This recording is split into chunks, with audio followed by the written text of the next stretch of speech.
Arjun Pandey from Prayagraj. एवं सभा में उपस्थित सभी गणमान्य जनों को मेरा प्रणाम। जिस विधानसभा को आचार्य नरेंद्र देव, पंडित गोविंद वल्लभ पंत और चौधरी चरण सिंह जैसे नायकों ने सुशोभित किया, उस देश की सबसे बड़ी विधानसभा को मेरा सादर प्रणाम। मेरा नाम अर्जुन है, कक्षा 12वीं का छात्र हूँ। संविधान के 75 वर्षों की यात्रा पर बोलने हेतु तीर्थों के तीर्थराज प्रयाग से आपके समक्ष उपस्थित हूँ। यूनिवर्सिटी ऑफ शिकागो के प्रोफेसर टॉम गिन्सबर्ग ने 1789 के बाद लिखे गए 190 संविधानों का अध्ययन किया और पाया कि इन संविधानों का औसत जीवन मात्र 17 वर्ष है।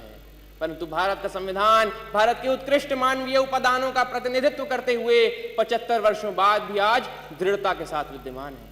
यह इसलिए भी क्योंकि भारत का संविधान मात्र 2 वर्ष 11 महीनों के विमर्श से तैयार हुआ एक दस्तावेज नहीं, अपितु 200 वर्षों की सतत साधना से परिणित नवनीत है।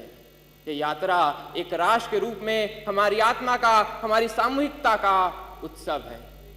प्रसिद्ध जर्मन दार्शनिक इमैनुअल कांट ने अपनी पुस्तक क्रिटिक ऑफ प्रैक्टिकल रीजन में लिखा था कि constitution to be just must achieve the highest level of possible freedom for human individuals. Kant किसी वैचारिकता को अपनी समस्त समग्रता में समेटने का काम संविधान ने किया और एक समावेशी लोकतंत्र संजोया। भारत का संविधान सिर्फ इसलिए बड़ा नहीं है क्योंकि इसमें 1.5 लाख शब्द हैं, अपितु इसलिए भी क्योंकि इसके पृष्ठों से महात्मा गांधी के हिंद स्वराज, भगत सिंह के क्रांति, अंबेडकर के सामाजिक न्याय और नेताजी बोस के संप्रभु और सशक्त भारत की आकांक्षाएं भी परिलक्षित होती हैं। संविधान की यात्रा सरल नहीं रही है।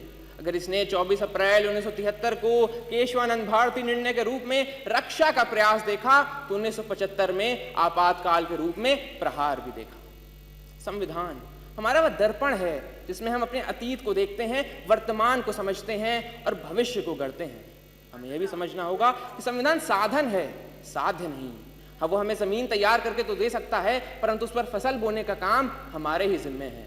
ऐसे में हमें समझना होगा कि हमें एक ऐसे राष्ट्र का निर्माण करना है जिसके 6 स्तंभ हों: समता, समृद्धि, समन्वय, संस्कृति, सेवा और समर्पण।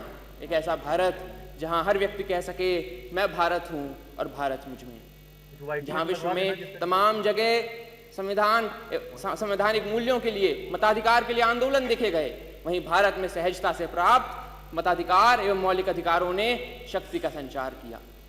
हमारा ये कर्तव्य है कि हम एक ऐसे राष्ट्र का निर्माण करें जिसमें हर हाथ को अवसर मिले, हर सपने को ऊंचाई मिले और उसे पूरे करने का नैतिक साहस मिले। अंत में इतना ही कि हमने तहरीर की है कागजों पर सदियों की बातें, हमने तहरीर की है कागजों पर सदियों की बातें। संविधान यूं ही नहीं, हर लफ्ज में एक कौम की सांसें। धन्यवाद।